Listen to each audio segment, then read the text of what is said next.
But very often, if you look at the context of what's going on, you understand that these people are under an incredible amount of duress, an incredible amount of chaos, and because of a few very far left agitators, a lot of these guys are unable to do their jobs without being harassed, without being doxxed, and sometimes without being assaulted. That's totally unacceptable. And that's one of the things that I want to send a message to is, yes, come out and protest me, protest our immigration policy, but do it peacefully. If you assault a law enforcement officer, the Trump administration and the Department of Justice is going to prosecute you to the fullest extent of the law. And I wanted to show some support for these guys who, frankly, are operating in a very, very tough environment. I heard a lot of stories today about that I think drives home just how chaotic the environment on the ground here has already gotten. For example, did you know that within the last, I think, week or so, maybe even more recently than that, you had a couple of ICE officers who were off duty, who had been doxxed online, who were sitting and having a meal at a restaurant in Minneapolis when a bunch of agitators showed up, locked the door, made them feel like they were in danger for their lives, and then, of course, it was federal law enforcement officers who had to come up, lower the temperature on the situation, and actually get those two off-duty officers to a point of safety.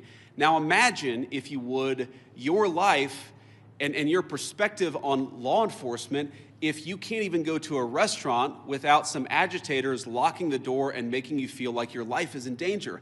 That is the environment that has been created, I think, by a lot of very, frankly, far-left people, but also by some of the state and local law enforcement officials who could do a much better job in cooperating and working. And by the way, I'm not talking about the cops, who these guys told me on the ground, the cops are very sympathetic to what they're dealing with.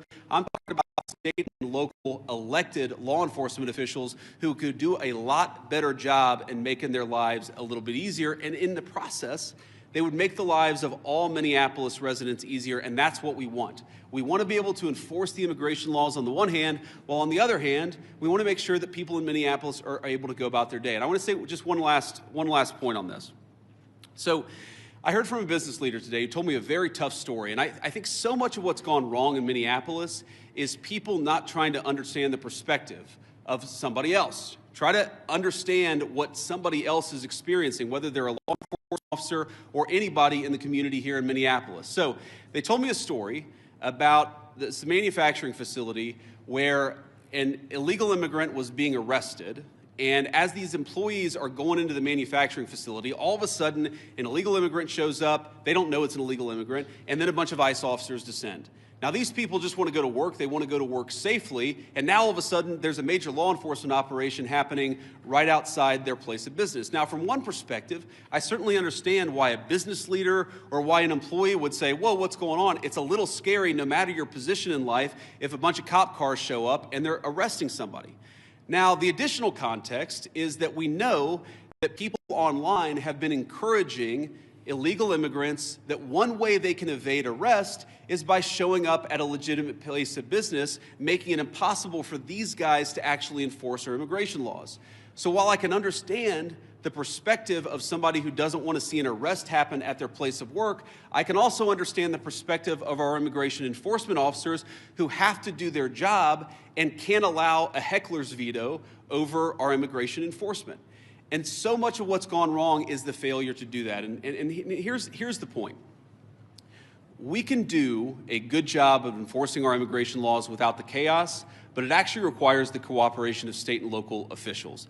If you look at blue cities and blue states, red cities and red states, you go to Austin, Texas, or Memphis, Tennessee, you go to the state of Texas, obviously a very red state, or the state of Tennessee, a very red state, but you've got blue cities within those states, you do not have this level of chaos. The reason why things have gotten so out of hand is because of failure of cooperation between the state and local authorities and what these guys are trying to do. We have a ton of resources, a ton of ICE agents in this city right now that I would rather us not have. I'd love to send those guys home. They're not even doing targeted immigration enforcement. They are trying to protect ICE officers who are doing immigration enforcement, because when a crowd surrounds them and these guys call 911, the local officials, the local cops have been told to stand down. So we have people here who aren't even doing immigration enforcement, they're doing force protection, so that if a rioter tries to ruin the life or assault an ICE officer, they're actually protected. Now, why doesn't it make more sense for the local cops to get involved in that situation. Why not just have the mayor or the local officials tell the police officers, you know what, if an ICE officer is being assaulted by a far-left agitator, you are invited, you should actually help them. That's what would work out in any normal situation, and that's what happens in nearly every jurisdiction, red or blue, in the United States of America. The reason it hasn't happened here is because the local authorities have been told, stand down, do not help ICE, promote violence, promote the agitation, but don't do anything to lower the temperature and lower the chaos. That's a problem. Here's another example of how the lack of cooperation between state and local officials makes it harder for us to do our job and turns up the temperature. Let's say, for example, we have a criminal migrant who is a sex offender. And let's say that we've got to go and arrest that person who, Democrat or Republican, wants a sex offender living in their community. I would assume, I would hope that most people don't. But because they're an illegal alien, we don't know their last address. We may have known their address 3 years ago, but we don't know their address now. What we'd like to do is talk to local officials and say, you know what, according to the Medicaid rolls, where was the last address this person was domiciled? Or according to a SNAP application, a food stamps application, maybe that could give us insight to where this person is today. Or maybe they had some local court trouble. We could go to the local courthouse or even the local jail and try to find where this criminal sex offender is today.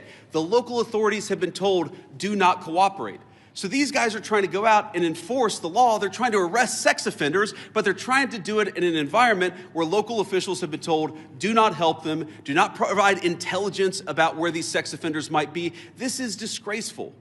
And there are a lot of things that all of us could do better to lower the temperature, but the number one thing that I learned today is that the best way to facilitate reasonable enforcement of the law, but also to lower the chaos in Minneapolis, would be for state and local officials to cooperate. Now, I will say, on one final positive note, I actually think that there's some hope, some reason to think that there's going to be better cooperation in the weeks and months to come.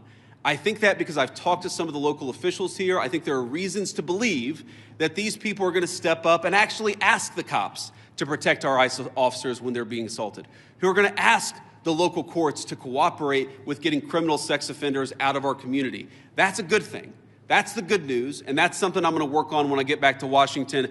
But please, if you're a local official, if you're the mayor of this town, if you have any influence over those people, just tell them to cooperate. Because we could have immigration enforcement operate as smoothly and without the chaos that we see in Austin, Texas, or Memphis, Tennessee, or even rural parts of the state of Minnesota. All we need is a little cooperation. I guarantee we're going to do the best to be professional, to respect people's rights, to not do anything that we don't have to do in order to enforce immigration laws, but it would make our lives a lot easier, it would make our officers a lot safer, and it would make Minneapolis much less chaotic if we had a little bit of cooperation from the state and local officials. With that, I'll shut up and take some questions. Thank you, guys. Vice President Vance, a local school district here is alleging ICE agents detaining a 5-year-old after preschool on Tuesday. We've also seen multiple American citizens